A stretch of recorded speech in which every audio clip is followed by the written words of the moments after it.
सिंध में बारिश के बाद तबाहकारियां, बारिश के बाद रोंगटे खड़े कर देने वाले मनाजिर और सिंध हुकूमत की बेहिसी देखी गई।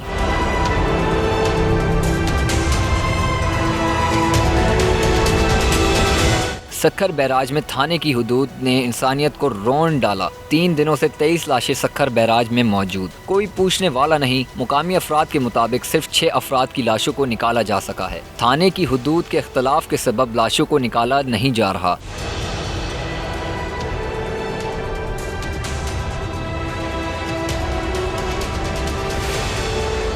दूसरी जानिब मिटियारी में तूफ़ानी बरसातों के बाइस दरियाए सिंध में तुग़यानी, कई ख़ानदान नकल मकानी करने पर मजबूर हो गए। ठट्टा में हज़ारों एकड़ पर खड़ी चावल की काश्त डूब गई। कंदकोट की नगवानी नहर में 20 फुट चौड़ा शिगाफ पड़ गया। शहरी अपनी मदद आप के तहत इमदादी कार्रवाइयों में मसरूफ़ हैं।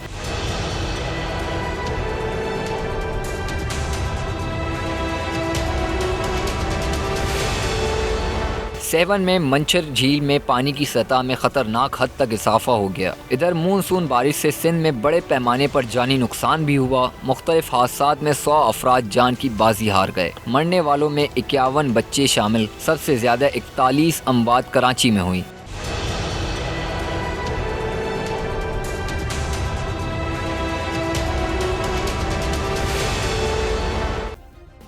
सब्सक्राइब करें और बेल दबाएं ताकि कोई खबर रह न जाए।